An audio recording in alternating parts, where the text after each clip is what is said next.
al libro de Apocalipsis capítulo 2. Vamos un ratito al 1:20. No, perdón, al 1:3. Esta promesa, esta palabra es para usted y para mí. ¿Ya la tenemos en pantalla ya? Dice así: bienaventurado el que y los que, las palabras de qué. Muy bien. ¿Y hacen qué? Guardan las cosas en ella escritas, porque el tiempo está cerca. Amén. Lo repetimos para que quede muy bien grabado en el corazón.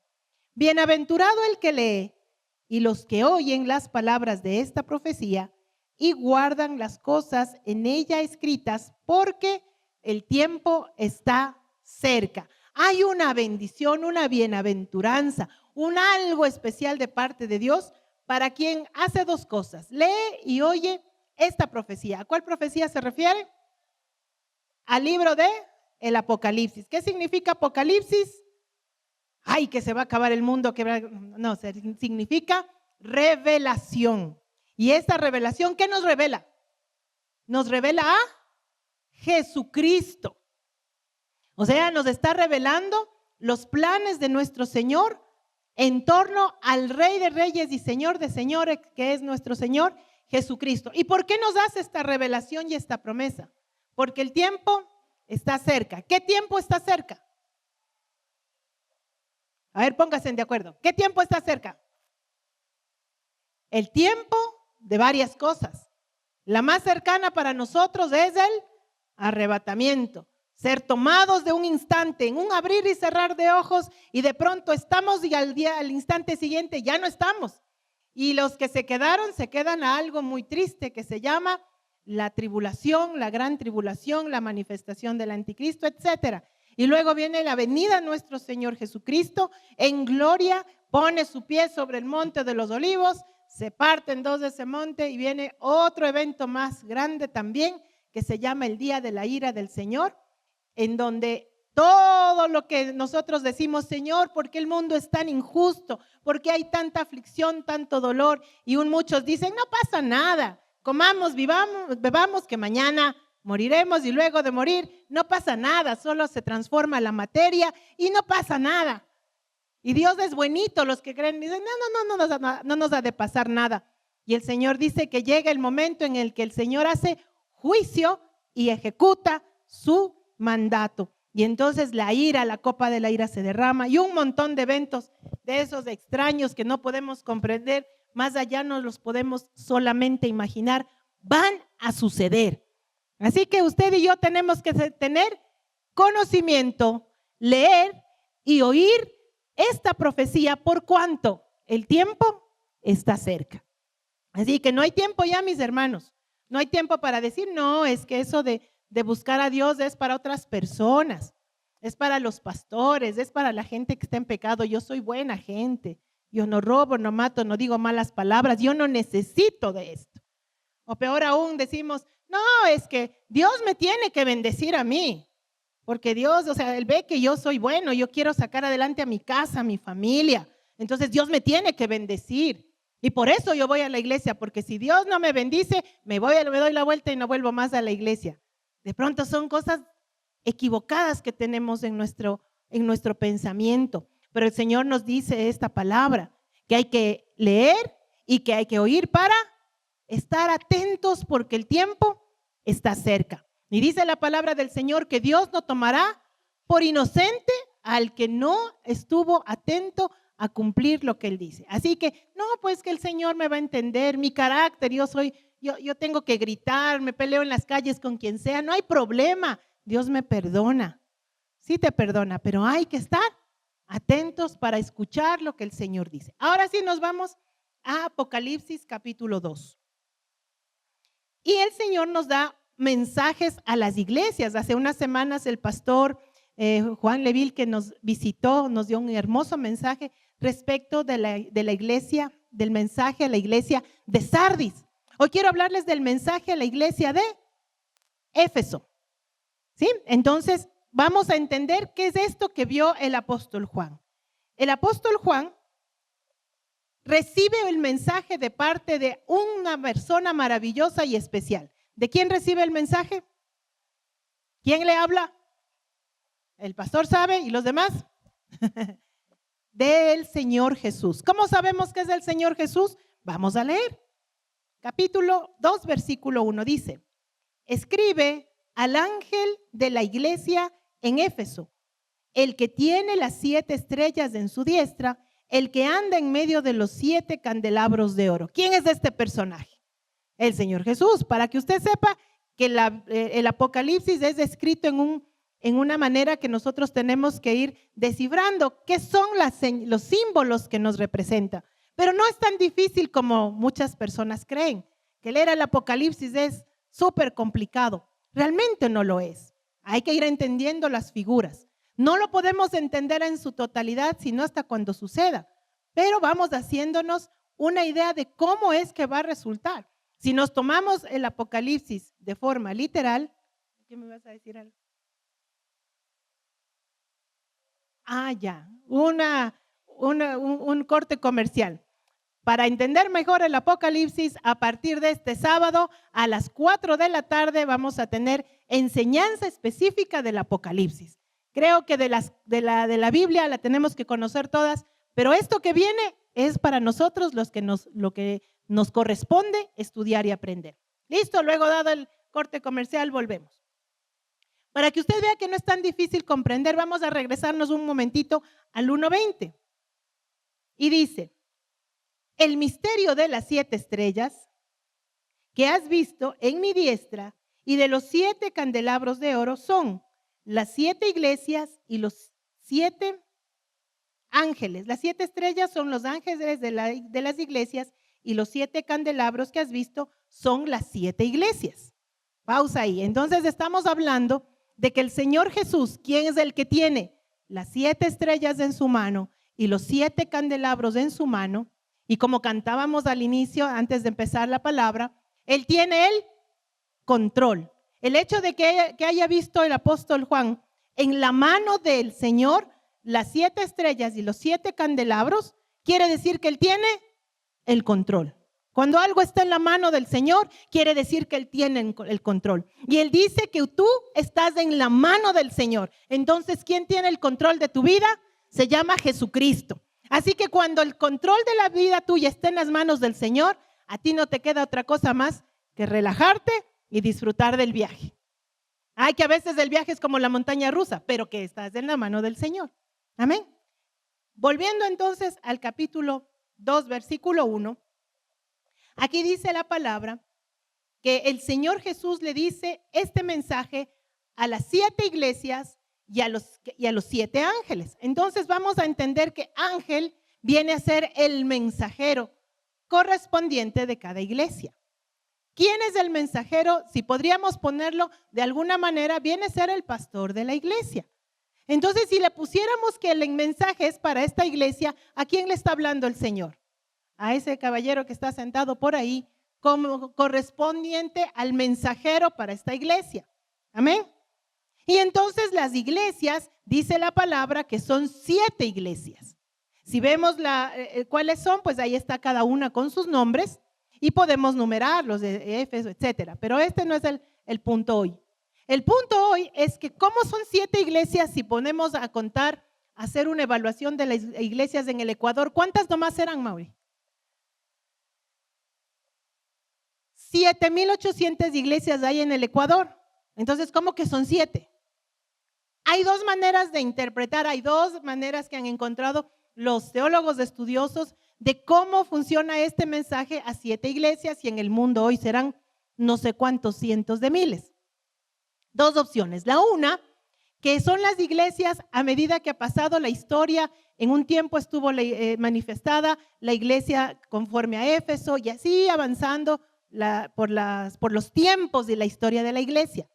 Y la otra, que es la que a mí me parece más acertada, insisto, es mi opinión, es que a lo largo del mundo entero y durante todas las edades de la iglesia hay estos 7 tipos de personas, entendiendo que iglesia no es esta estructura, no son las sillas donde usted está sentado, no es la luz ni el lugar en específico, ni siquiera la región en específico, sino las personas que están sentadas aquí y los que proclaman el nombre de Jesucristo a lo largo y ancho de la tierra. Amén.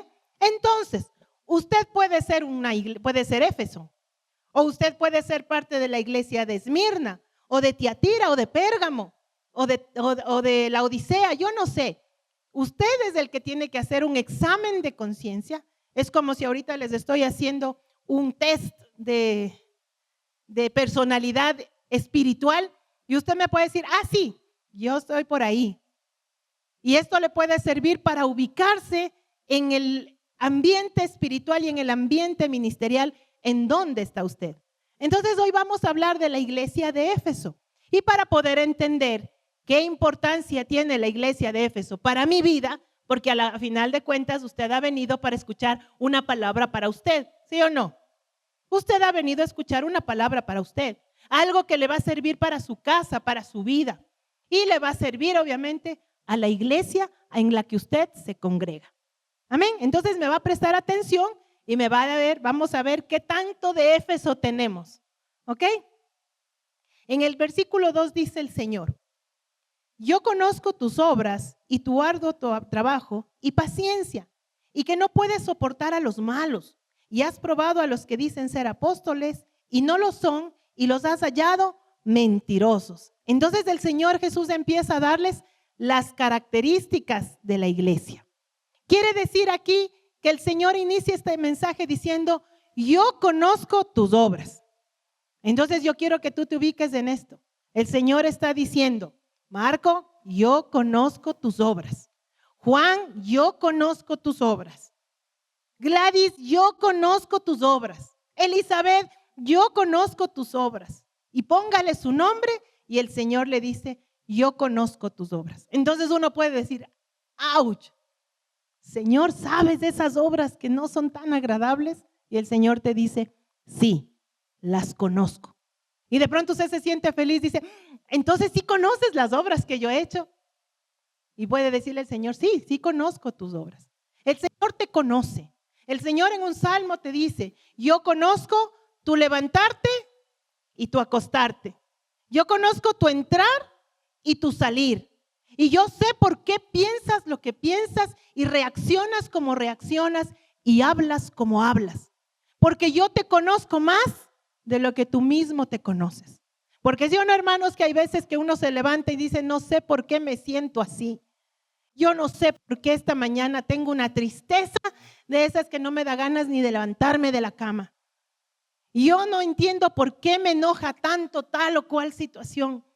Yo no sé por qué esa persona no me cae bien, no la soporto, oro por ella, pero no lo soporto. Sabes que Dios te conoce más que tú mismo y Él sí sabe por qué tú no soportas a una persona, por qué no perdonas a otra, por qué te duele el recuerdo tal, por qué te amarga tal situación, por qué no tienes ánimo, por qué no te sientes contento en tu trabajo, por qué de pronto no logras salir de las circunstancias adversas. Dios te conoce más de lo que tú te conoces a ti mismo. Y entonces qué buena idea que es acercarte a tu Señor y decirle: Padre, yo no me entiendo, pero que tú que sí me entiendes, ayúdame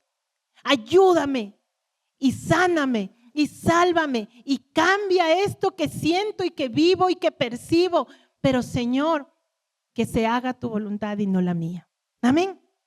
Entonces vamos a conocer un poquito a la iglesia de Éfeso.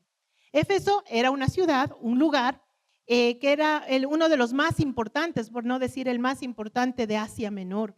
Era famoso por algo que no es muy bonito, pero era famoso por eso, por las artes mágicas y el ocultismo. Tenía una gran idolatría.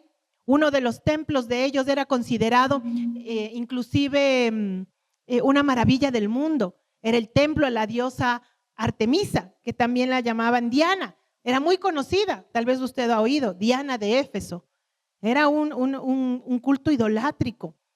El apóstol Pablo eligió a esta ciudad como un centro muy importante para su predicación. Mire qué interesante.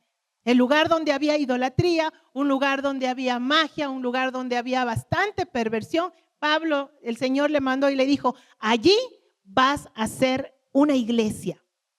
y una iglesia que va a ser el referente para muchos en adelante.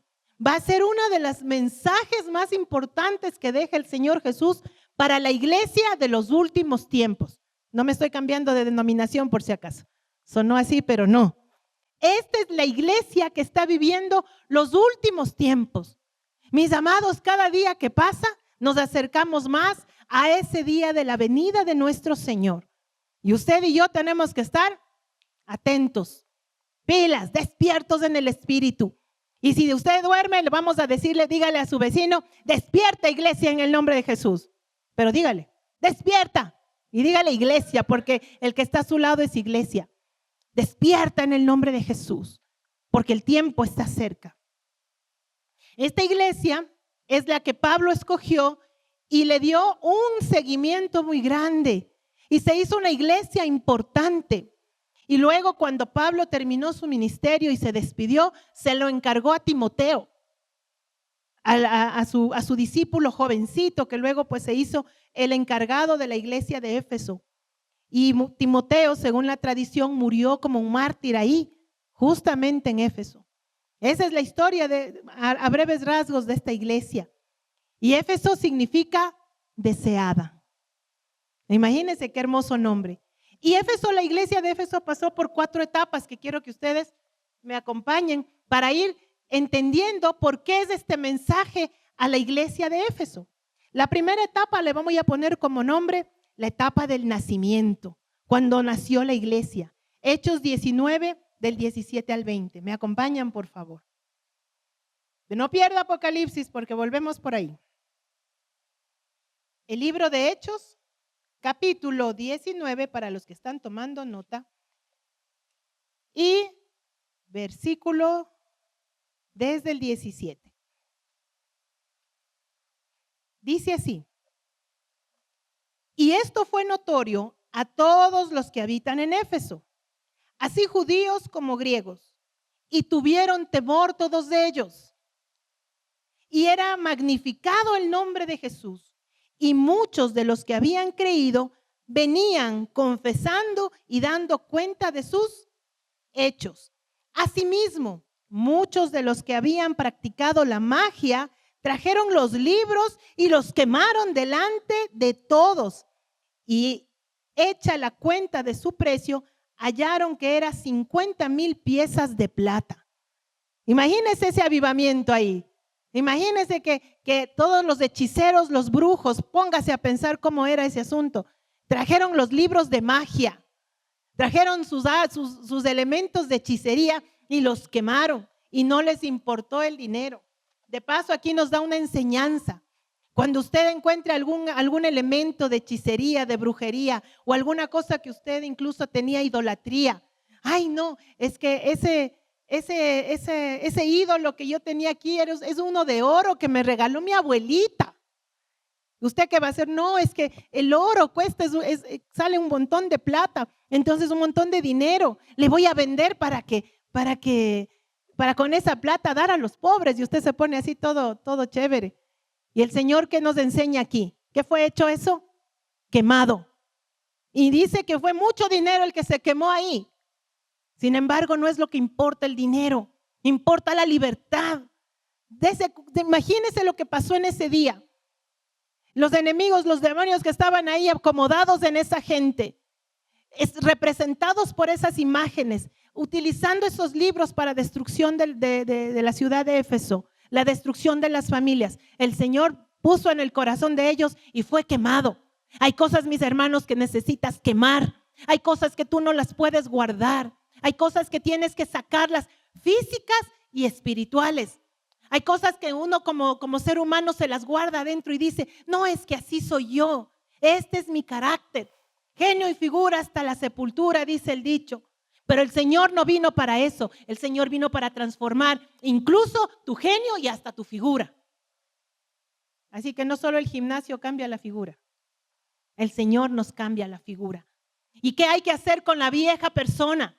Porque el Señor nos muestra que hay una nueva criatura que el Señor te hizo. El Señor te hizo nuevo en Cristo Jesús. Pero hay un viejo hombre, una vieja mujer que está dentro de ti, que quiere volver a tomar el lugar. Entonces te dice, vaya tu carácter, ¿cómo te vas a dejar? Si a ver, ¿de quién te has dejado? Y el Señor te dice mansedumbre. Y el viejo hombre quiere nuevamente sacar la violencia y sacar la agresión y sacar la grosería. Y el Señor te dice mansedumbre. Entonces ahí hay una lucha interna y es lo que tienes que hacer. Tienes que quemar al viejo hombre. No te digo físicamente, por favor, entiéndeme. Tienes que quemar eso que era anterior en tu corazón. Tienes que quemar aquello que ya no es agradable a tus ojos, a los ojos del Señor, perdón. Y tienes que sacarlo y ponerlo en el altar y decirle, esta es mi ofrenda, Señor, para ti. Ofrenda del todo quemada, como hacían en la antigüedad, antes de que nuestro Señor Jesucristo. Traían un animalito para el sacrificio, ponían sus manos sobre él y se transfería el pecado del pueblo hacia el animalito. Y ahí tenía que morir, porque la paga del pecado es muerte. Entonces el animalito sustituía y se traspasaba el pecado al animalito para que el animalito muera y la persona no tenga que morir. Por tanto, Cristo hizo ese sacrificio una vez para siempre, porque la sangre de Jesús es la sangre perfecta para el sacrificio una vez y para siempre. Así que Jesucristo recibió todo tu pecado. Fue Él el que tomó en su carne todo tu pecado. Él sufrió todas tus enfermedades y Él murió para que allí muera todo aquello que tiene que ser del viejo hombre para que la nueva criatura pueda permanecer en ti y crecer y ser desarrollada hasta la plenitud de la estatura del varón perfecto que es Cristo nuestro Señor. Amén. Entonces, imagínense, todo eso fue quemado ahí en ese lugar. Y hecha la cuenta del precio, era 50,000 piezas de plata. ¿Se imagina 50,000 piezas de plata? Toda una empresa, creo yo, ahí. Así crecía y prevalecía, que dice, poderosamente la palabra del Señor. Poderosamente. Así nació la iglesia de Éfeso. Así nació en la persona, en Cristo, que se entregó por completo, quemó todo lo que ya no venía para el Señor, hizo todo el esfuerzo, se arrepintió de todos sus pecados y dijo, aquí, Señor, mi vida a tus pies. Y entonces la persona que empieza, la iglesia de Éfeso, que arranca de esta manera, es una iglesia en la cual poderosamente gobierna la palabra del Señor. Amén. Primera etapa de la iglesia de Éfeso, el nacimiento. La segunda etapa viene a ser lo que le ponemos por nombre, el crecer espiritualmente. Vámonos a Efesios 2, del 19 al 22. Vamos a buscar el libro de los Efesios, que justamente corresponde a la iglesia de Éfeso.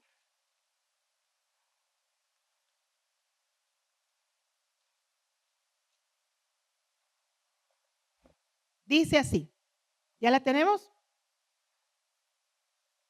Así que ya no sois extranjeros ni advenedizos, sino conciudadanos de los santos y miembros de la familia de Dios, edificados sobre el fundamento de los apóstoles y profetas, siendo la principal piedra del ángulo Jesucristo mismo, y en quien todo el edificio, bien coordinado, va creciendo para ser un templo santo en el Señor, en quien vosotros también sois juntamente edificados para morada de Dios en el Espíritu. Miren esta iglesia de Éfeso. Fue predicada la palabra, se arrepintieron de sus pecados, de la idolatría, de la hechicería, de todo lo que en sus corazones estaba antes de Cristo. Fueron transformados a una nueva criatura. Y entonces empiezan a crecer espiritualmente. Y mire las declaraciones poderosas que el apóstol Pablo da respecto de este pueblo, de esta iglesia. Dice que son coherederos, que son totalmente injertados, que van creciendo muy bien edificados sobre un fundamento que es Jesucristo. Esta iglesia va viento en popa. Esta iglesia va creciendo y multiplicándose. ¿Qué tal se siente saber eso de esta iglesia? Se siente como que, ay, wow, yo quiero ser como Éfeso. Vamos a ver qué pasó con Éfeso luego. La tercera etapa, la etapa del orgullo y la superioridad. Primera de Timoteo 1, de 3 al 7.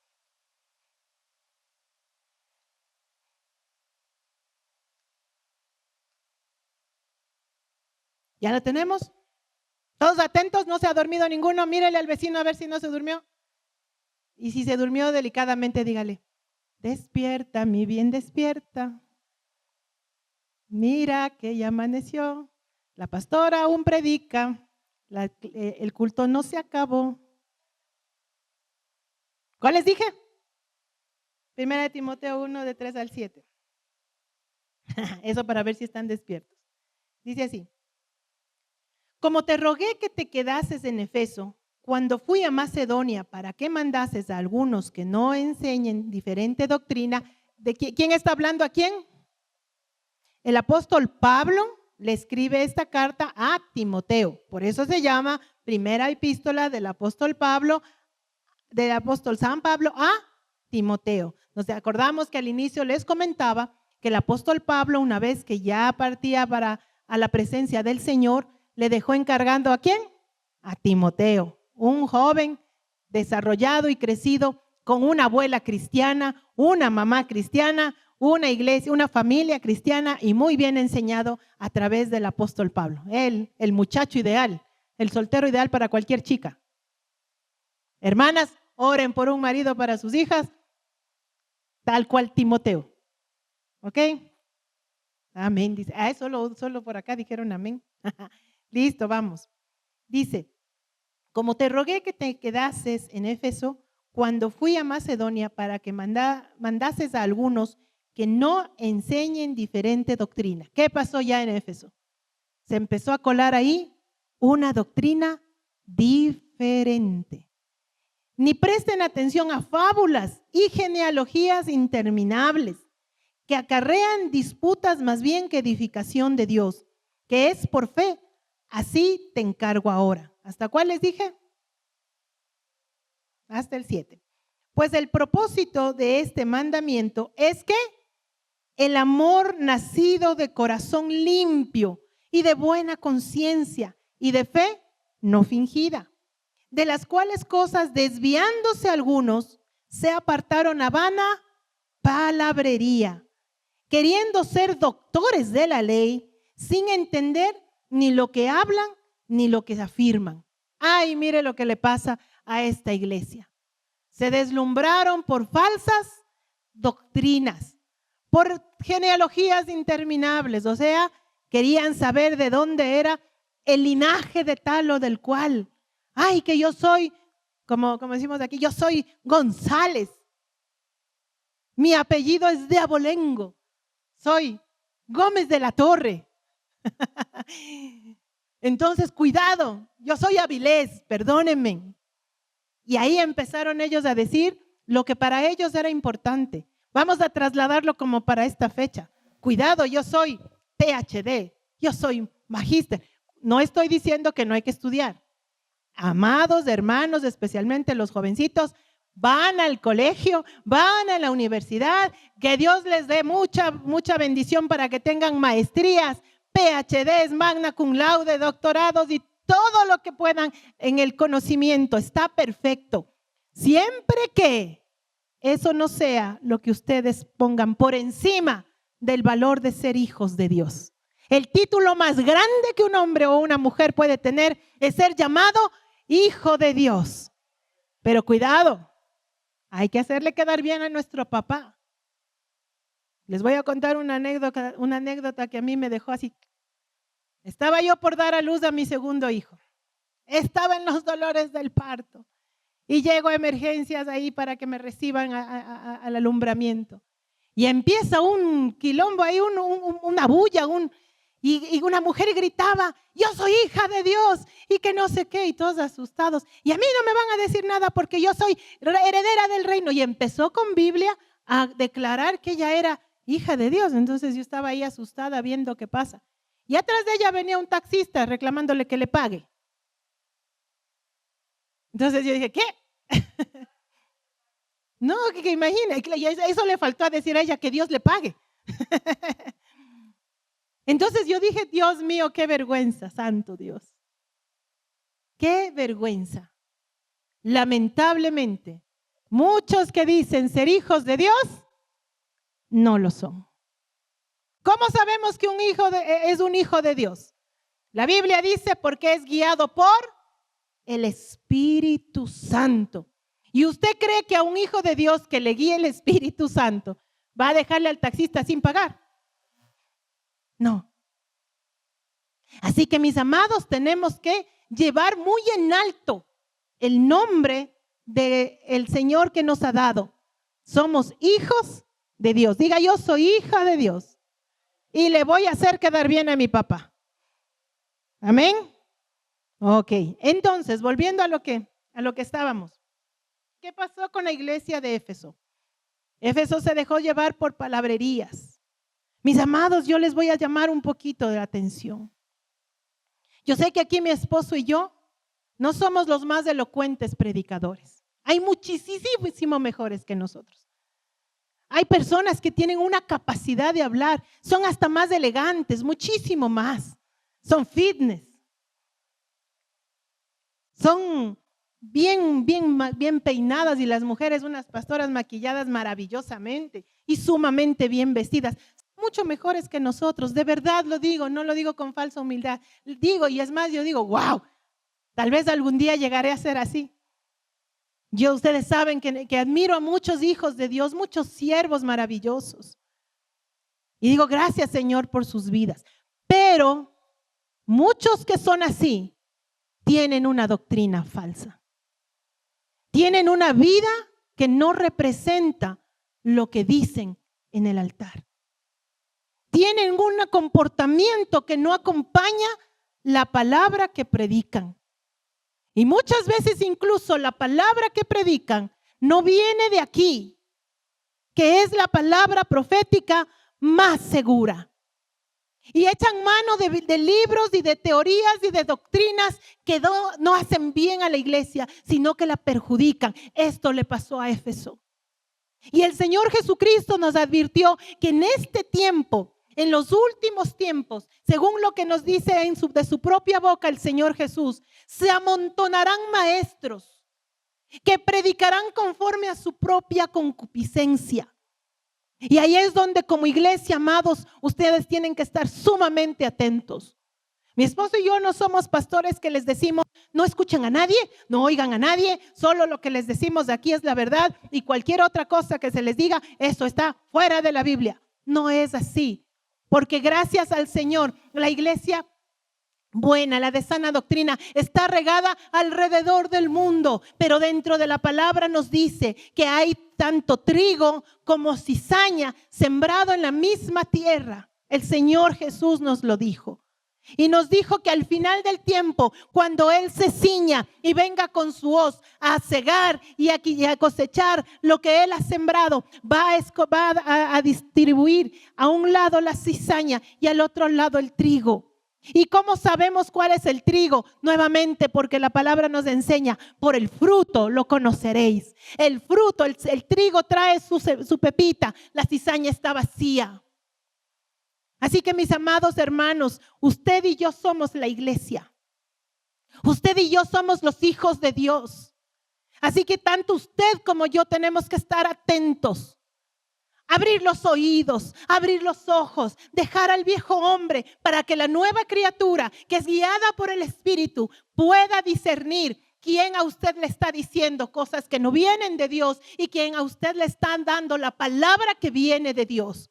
Si usted nunca lee la Biblia, ¿cómo va a saber que el que predica le está predicando la verdad? Si usted no escucha la voz de Dios, ahora no busca su presencia, ¿cómo va a identificar lo bueno de lo perverso? Se parecen mucho, mis hermanos. Lamentablemente se parecen muchos. Y a Éfeso le pasó esto. Se dejó llevar por palabrerías, por gente que hablaba muy bien, con mucha elocuencia. Y que les ofrecieron el oro y el moro con tal de que se junten a sus filas y llenen sus propias arcas. Mis amados, es el tiempo de prestar atención al Espíritu de Dios. Por el bien suyo, por el bien de su casa, por el bien de la iglesia, por el bien de su nación. Por nuestro bien tenemos que prestar total atención a lo que la palabra del Señor nos dice. Esto le pasó a la iglesia de Éfeso. Y vamos a la cuarta y última etapa y volvemos Apocalipsis. En Apocalipsis nos muestra y nos dice el Señor que Éfeso volvió algo en sí. Después de que uno es maltratado por falsos profetas, falsos apóstoles, falsos evangelistas, falsos pastores, falsos maestros y hasta falsos hermanos, porque la palabra dice que hay falsos hermanos. ¿Ok? Luego de eso uno se siente como asustado. No sé si a usted le ha pasado, a mí me pasó. Ahí me dejé fascinar como los gálatas insensatos en algún tiempo. Y me fasciné y me perdí en el camino. Y le pedí perdón al Señor y me volví de todo mi corazón a Él. Porque ya no quiero escuchar lo que no viene de Dios. Ni tampoco quiero enseñar lo que no viene de Dios, mis hermanos. Y entonces cuando se vuelve uno y se vuelve con temor, y dice, Señor, ¿qué vamos a hacer si está plagado el mundo de tanta falsedad? ¿Qué vamos a hacer, Señor? Y entonces uno se vuelve desconfiado. Y la iglesia de Éfeso se quedó desconfiada y empezó a evaluar y a analizar. Y se dice la palabra en el versículo 2. Conozco tus obras y tu arduo trabajo y tu paciencia y que no puedes soportar a los malos. Ya se puso el corazón de esta iglesia. Se enderezó de ese camino, se enderezó y entendió que hay falso, entendió que hay cosas que no vienen de Dios, entendió que hay falsas doctrinas y se puso desconfiado y empezó a probar y que no podía soportar a los malos y que probó a los que se dicen ser apóstoles y no lo son. Y no lo son y los ha hallado mentirosos. Ya la iglesia de Éfeso afinó sus oídos para poder hallar la mentira, para poder encontrar la mentira, para poder discernir entre lo verdadero y lo que no lo es. Y esto es bueno, y esto es maravilloso. Y en el versículo 3 dice, y has sufrido, y has tenido paciencia, y has trabajado arduamente por amor de mi nombre, y no has desmayado. Qué lindo que el Señor nos diga esas palabras, que te diga a ti como iglesia, no has desmayado. Has visto mucho dolor, pero ahí estás. Has visto equivocaciones, pero aquí estás. Te has equivocado tú mismo, pero te has enderezado y aquí estás. Y has luchado y has comparado y has enfrentado las palabras con la Biblia y te has dado cuenta lo que es verdad y lo que es mentira. Es como que esta iglesia se volvió de lo que estaba y nuevamente se enderezó en el camino y en la doctrina y le dice, no has desmayado. Qué lindo que el Señor nos diga eso como iglesia, ¿verdad? ¿Se siente bien, sí o no? Después de haberse desviado un poco del camino, el Señor le dice, pero has luchado, pero no te has cansado y aquí estás. Dios está exaltando, Jesús está exaltando la perseverancia de la iglesia. Si un día fuiste maltratado por pastores, si un día fuiste maltratado por falsos hermanos, si un día confiaste en un hermano y le prestaste dinero porque te dolió tu corazón y se dio la vuelta y no te pagó. Si un día confiaste en alguien y pensaste que era un hombre, una mujer de Dios y hizo algo indebido contigo, acuérdate que esos son hombres y no Dios. Dios no te lastima. Pero le puedes decir, Dios, ¿por qué permites? ¿Sabes por qué el Señor permite muchas veces? Para que tú te hagas fuerte. Para que aprendas a reconocer, para que aprendas a buscar al Dios verdadero y no a los hombres, porque lamentablemente muchas veces pusiste tu corazón en los hombres. Pensaste, chica, que te enamoraste de un hombre cristiano y de cristiano no tenía nada y te lastimó y te dolió. Y muchas veces están aquí marido y mujer y el marido o la mujer cristianos en la casa gritan, pelean, golpean. Y entonces, ¿dónde está el Cristo de la gloria? Pero a pesar de eso has permanecido y crees en un Dios vivo y en un Dios verdadero. Y el Señor te dice, bien hecho, sigue adelante. Pero ahí viene una palabra de parte del Señor. En el versículo 4 dice, pero tengo contra ti que has dejado tu primer amor. ¡Auch! Eso duele. Porque el Señor nos manda aquí, nos dice a través de este mensaje a la iglesia, en el 5, recuerda por tanto de dónde has caído y arrepiéntete. Y haz las primeras obras, pues si no,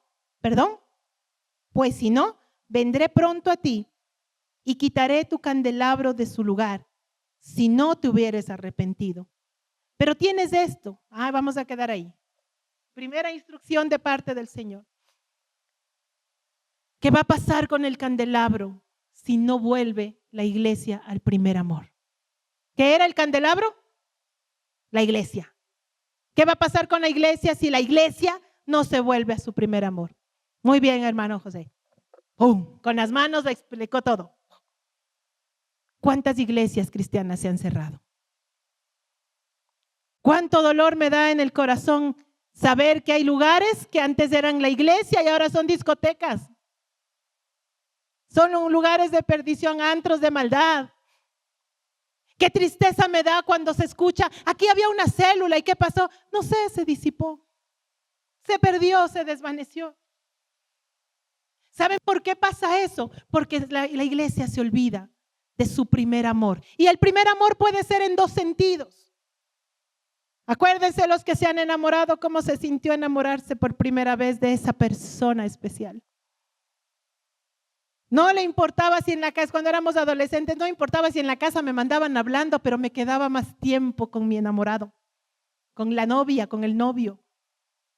Llegaba a la casa y lo primero era el teléfono. Había pasado toda la tarde con mi novio y, bueno, para que no vayan a pensar que es otro, mi esposo amado, pasábamos juntos toda la tarde y lo primero que llegaba era esperar que me llame al teléfono. No había celular en ese tiempo. Lo primero que eres a parar al lado del teléfono para que no conteste mi papá. Y mi papá, esa línea telefónica, ¿cuánta plata? Sí, porque no me importaba, porque era mi primer amor. Y venía robando las rosas de los vecinos para venir con una rosa donde mí. Y no le importaba regresarse caminando ¿a qué hora llegábamos a casa cuando me acompañabas desde la universidad? 9:30 creo que me dejaba en la casa. Y de ahí se iba caminando a la Pío 12, ¿se puede imaginar? Pero el amor, él lo puede todo. El primer amor, que lo deja todo. Que la cita con su amado, con su amada es lo más importante. Que la familia queda en segundo plano porque él o ella es lo más importante. ¿Cuánto más con nuestro Señor? Podíamos pasar madrugadas hablando y ahora yo sé que con el celular es más fácil. Se quedan dormidos ahí. Porque más importante es el amado que dormir, que comer. Yo puedo dejar de estar comiendo para darle a mi enamorado lo mejor. ¿Y qué pasó con el primer amor, con el Señor? Esa es la primera forma de ver el primer amor. La segunda forma, lo más importante. Primero Dios, primero Él. Y la decisión va en función de lo que a Él le agrada. Y el escoger las cosas van en función de lo que le agrada. Les puede parecer exagerado. Señor, este vestido que me voy a poner, me voy a comprar. ¿Te gusta, Señor? Y usted va a saber que si le gusta o no. Parecería algo superficial, puede ser. Pero es una manifestación de que quién es la persona más importante para la iglesia. Más importante que un partido de fútbol. Más importante que lo que sea. Más importante que dormir para estar con Él. Más importante que todos los éxitos del planeta. Más importante que tu esposa, más importante que tu esposo, más importante que tus hijos. Es el Señor. Esas son las definiciones, las dos del primer amor. El primero con la ilusión inicial, con el entusiasmo inicial, con el fuego inicial, con eso que no importaba nada por amor a Él y le contabas a todo el mundo que Cristo es el Señor. Y te encontrabas con alguien, me pasó algo maravilloso. Dios ha sanado mi vida, mi corazón. Y ahora en cambio, ay no, qué vergüenza. Que sepan que soy cristiana, no. Yo no sé qué puede pasar en el corazón de la iglesia. Ya no gana almas como antes. Ya no asiste a la iglesia con el entusiasmo que lo solía hacer. Ya no diezma, ya no ofrenda. Ya se cansa. Los cantos le aburren. Ya solo llega por llegar, viene por venir. Canta por cantar, lee por leer. Y se olvidó de su primer amor. El Señor nos llama la atención y nos dice, por tanto, arrepiéntete. Hay que arrepentirse de que Dios no sea el primero. Desde luego que sí. Y no porque el Señor te dé algo. Mis amados, ¿qué tal se siente tener una novia interesada? Un novio interesado. Porque te dé algo, está contigo. Porque le des algo, está contigo. ¿Qué tal se siente en el corazón eso? Horrible. Parejas que ya no son parejas, que son negocio. Tú me das, yo te doy. ¿Qué me ofreces para yo hacer tal cual cosa por ti? Tu plata, la mía. ¿Qué tal se siente eso? Ese no es amor para el Señor. Porque Él primero, antes de pedirte algo a ti, Él te lo entregó todo. Él te entregó a su Hijo amado para que tú tengas libertad, para que tú te puedas acercar a Él, para poder tenerte cerca. Él fue el primero en darlo todo. Y no espero que tú te regreses y te acerques a Él por interés, sino por amor. Porque Él no lo hizo por interés, lo hizo por amor. Entonces, el Señor nos dice, arrepiéntete y haz las primeras obras. La primera forma de darse cuenta que estás arrepentido, ¿cuál es? Haz las primeras obras. Que el Espíritu de Dios te revele en este instante cuáles son las primeras obras que tú hacías por amor a Cristo. A mí ya me recordó mientras preparaba la palabra. Decía, me calaba los habladas de mi papá por estar en vigilias. Tenía que pedir permiso para ir a la iglesia. Hoy los papás tienen que decirle, vamos a la iglesia, pronto. Yo tenía que pedirle permiso a mi papá para ir a la iglesia. Le rogaba, le lloraba para una vigilia. Y le decía, pero me voy con Ana María, por eso me daba permiso, porque me iba con mi hermana mayor, si no, no me daba permiso. Así que agradezco a Ana María que haya sido cristiana en mi juventud, si no, no hubiera ido a la iglesia por ti. Contigo iba, chévere. Gracias al Señor por tu vida. El Señor te dice, arrepiéntete y haz las primeras obras, pues si no, vendré pronto a ti y quitaré tu candelero de su lugar. Mis amados, la responsabilidad de que la iglesia esté, se multiplique, crezca, se mantenga, no es de mi esposo y mía. Somos parte de esto. Pero todos los que estamos aquí y los que no están aquí, que deberían estar aquí, somos responsables de que la iglesia permanezca, el candelabro se mantenga. ¿Qué es el candelabro? No es el que tiene foquitos como este. Conforme a lo que la palabra del Señor dice, son candelabros con fuego verdadero, con fuego vivo, con fuego espiritual. Si no hay la iglesia que venga a adorar, este fuego se apaga y la iglesia se disipa. Así que la responsabilidad de que esta iglesia y las iglesias en el mundo permanezcan es de cada uno de los miembros que venimos aquí, cada una de las personas que nos congregamos. Debemos mantener viva la llama del fuego de la presencia del Señor. No es solo mi responsabilidad y la responsabilidad de mi esposo y de los líderes de aquí. No, es de todos y cada uno de nosotros. Es de todos y cada uno de nosotros que se mantenga vivo y encendido el fuego de la presencia del Señor. Luego el Señor dice, pero tienes esto, que aborreces las obras de los nicolaítas, las cuales yo también aborrezco. Si usted ha leído esto, se ha preguntado cuáles son las obras de los nicolaítas.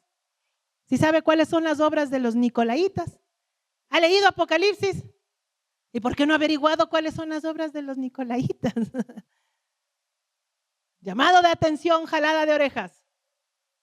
Leemos, pero no investigamos. Leemos y decimos, ¿qué será? Vamos a la siguiente. Vamos a hacer un recuento rapidito para que usted y yo conozcamos qué es esto de los nicolaítas. Hay varias opciones. Nicolaítas aparentemente pueden ser seguidores de una persona que se llamaba Nicolás, que era uno de los 7 diáconos parte de la iglesia primitiva. Y uno de estos diáconos, llamado Nicolás, empezó a enseñar herejías dentro de la iglesia de Éfeso. Y entonces empezaron ellos a decir cosas como estas. Una de las opciones es que él da a entender que como la iglesia tenía jerarquías, empezó a introducir en la iglesia jerarquías, como lamentablemente sucede hoy en muchas iglesias. Yo tengo el recuerdo de cuando fuimos ungidos mi esposo y yo como pastores, contentos, ¿no? Y qué bonito ser encargados de un ministerio, de una congregación. Yo me sentía muy contenta, me sentía inmerecido el encargo, pero feliz. Y una persona venía a felicitarnos, lo hizo de corazón, pero me dio a entender lo que estaba pasando en ese corazón y en esa persona y en muchas personas en la iglesia. Y me dijo, felicitaciones, algún día van a llegar a ser apóstoles. Yo, ¿qué? Y entonces empiezas a ser hincha, entras como hincha. Luego pasas a ser ujier, y luego pasas a ser diácono, y luego pasas a ser líder, y luego pasas a ser pastor, y luego te ascienden a profeta, y luego te... Entonces, estamos hablando de jerarquías. Mis amados, eso no es bíblico.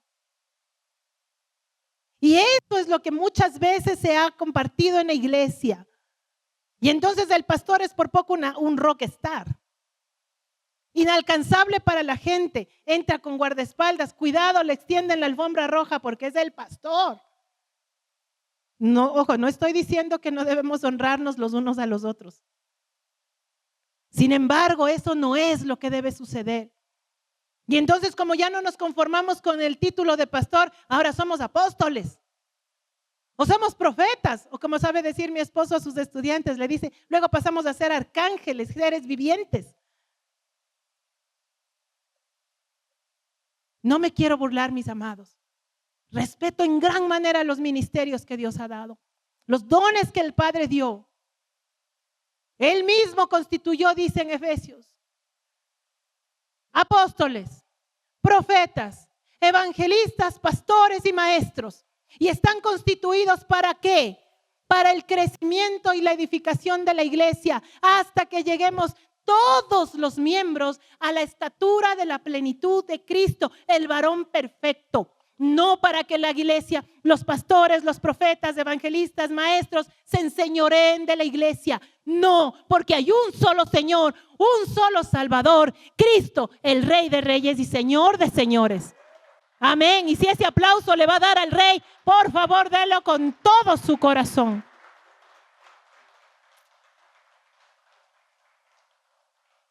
El Señor nos hizo ministros. ¿Sabe lo que significa ministros?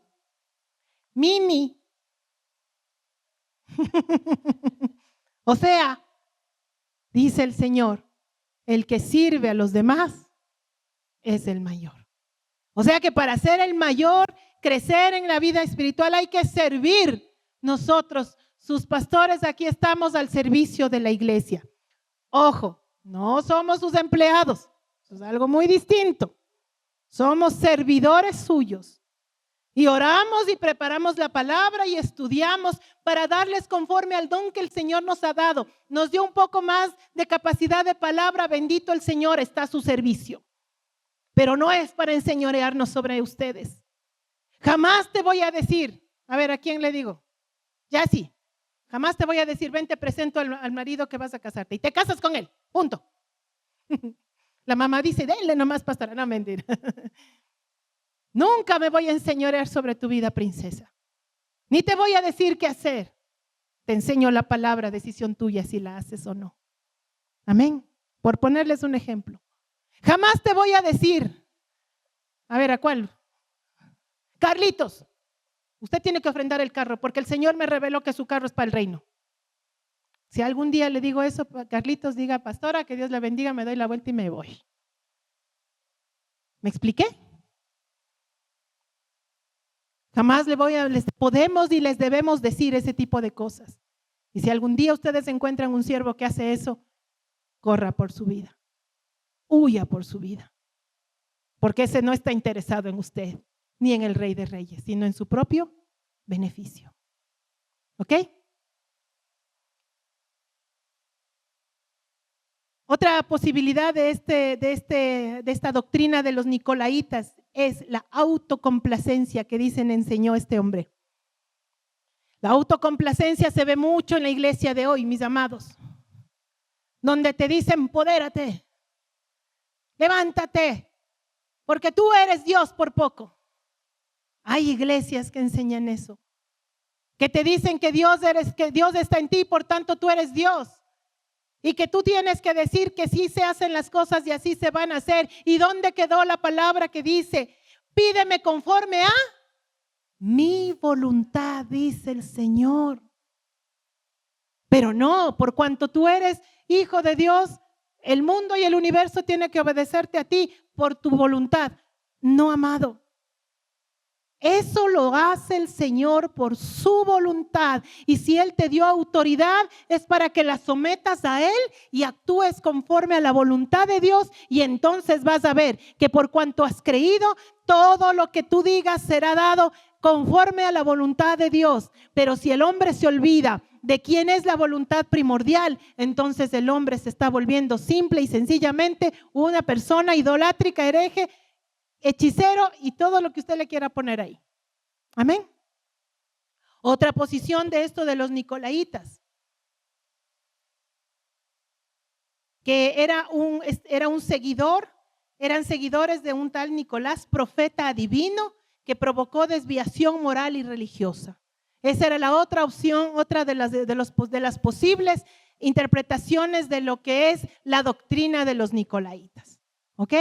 Igual eso está mal, la idolatría, la adivinación, la hechicería. Ya hablamos hace tiempo de lo que es incluso la hechicería dentro de la iglesia. Ahí está la enseñanza, usted ya lo sabe. Entonces, el Señor termina su mensaje a la iglesia, dice que Él aborrece la doctrina de los nicolaitas. Aborrece. Cuando el Señor habla de aborrecer es algo que no solamente que le desagrada, sino que le causa asco, le parece insoportable. Y estamos llamados nosotros también a aborrecer lo que Dios aborrece. Pero ubiquémonos un detalle nada más. Usted no va a aborrecer a la persona. El Señor ama a cada uno de los seres humanos sobre esta tierra. Al más perverso el Señor lo quiere redimir. Nosotros tenemos una lucha y una guerra ¿contra quién? Contra principados, potestades, gobernadores de las tinieblas, huestes de maldad en las regiones celestes. Esos son sus enemigos y los míos, no las personas. El más hechicero de los hechiceros, el más brujo de los brujos, tiene la posibilidad de arrepentirse y ser redimido por Cristo. Usted y yo somos llamados a darles el mensaje. Si ellos deciden, gloria a Dios, hay una victoria para el Señor. Usted no se va a poner a pelear con la gente. Mis amados, su marido, su mujer no es su enemigo. Los principados, gobernadores de las tinieblas, los enemigos que gobiernan su vida y que le han puesto en contra suya, esos son sus enemigos. Y sobre esos Dios a usted y a mí le dio autoridad. No pelee con sus hijos. No pelee con el marido, no pelee con el jefe, no pelee con el compañero de trabajo, con el amigo que le traicionó. Pelee contra el verdadero enemigo. Levántese en oración y sea testimonio del Dios vivo. Y usted le va a quitar al enemigo, a esa persona que le está dañando la vida, la va a volver a Cristo y entonces hay una victoria. Amén. Si la persona no quiere escuchar, no quiere rendirse, ya eso es problema de ello, pero su labor es pelear contra las fuerzas de las tinieblas. Amén. Y la última recomendación del Señor dice, el que tiene oído, oiga lo que el Espíritu dice a las iglesias. Parecería lógico, ¿verdad? Que si uno tiene oídos va a oír. Pero la novedad es esta, no todo el que tiene oído, oye. No todo el que tiene oído, oye.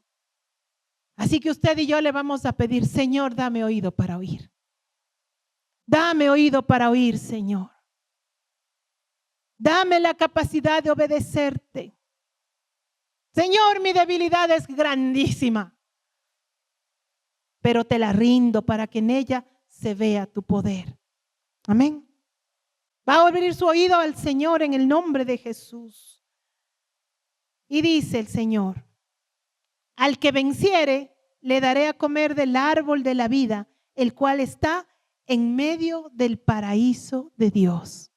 El Señor le da a la iglesia de Éfeso, una iglesia que ha luchado y ha trabajado, pero se olvidó del primer amor. Le da la posibilidad de vencer. ¿Qué va a vencer la iglesia? Ese olvidarse del primer amor. Si la iglesia vuelve al primer amor, si la iglesia vuelve a las primeras obras, si la iglesia vuelve al convencimiento de la palabra, si la iglesia se vuelve a la sana doctrina, si la iglesia permanece a pesar de todo a lo largo del tiempo y se vuelve una vencedora, la iglesia va a comer del árbol de la vida, el cual fue prohibido para Adán y para Eva.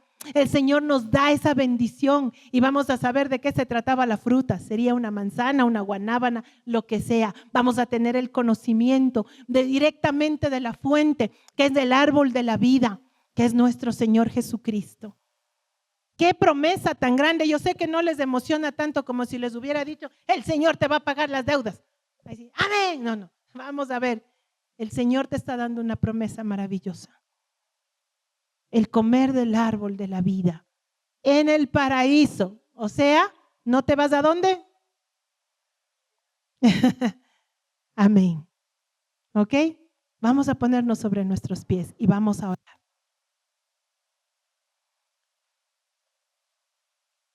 Suelte toda carga y todo peso de celular, de todo lo que le estorbe. Suelte porque vamos a ministrar la vida en este momento.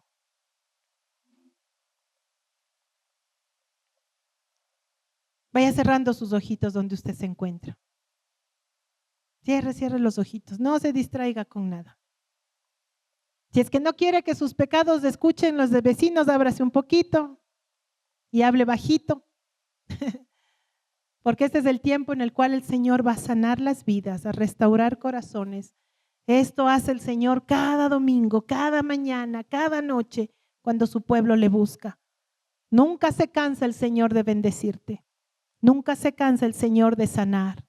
Nunca se cansa el Señor de restaurar.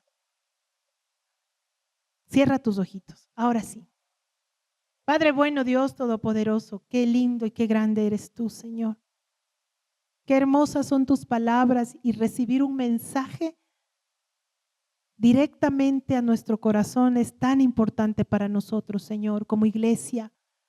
En este momento te ruego que esos ángeles que han estado aquí acompañándonos desde el inicio del servicio, Señor, se vayan acomodando alrededor de tus hijos, te ruego, Señor, y ministren a sus corazones. Oro, Padre, para que tu Espíritu Santo en este momento derrame su presencia sobre cada uno de tus hijos, Señor. Trae a su memoria las cosas que se han olvidado, que es necesario que en esta hora vengan para ser echadas, renunciadas. Y también trae los compromisos que un día hicieron contigo, Señor, y que se quedaron sin cumplir, para que sus vidas no se queden atadas a un incumplimiento, sino que nuevamente vuelvan a retomar ese compromiso contigo, Señor. Padre, una vez más necesitamos que la palabra que dijiste, que somos hechos nuevas criaturas, sea soltada en este momento, Padre, y tomada por los corazones. Así dice el Señor, si alguno está en Cristo, nueva criatura es. Las cosas viejas pasaron y aquí todas son hechas nuevas.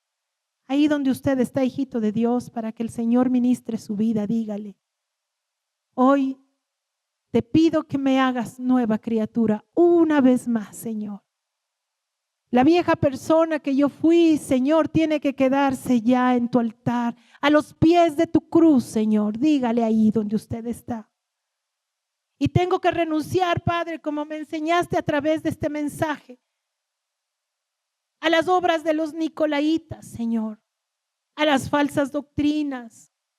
Ahí donde está usted, dígale al Señor: yo renuncio a las herejías en el nombre de Jesús.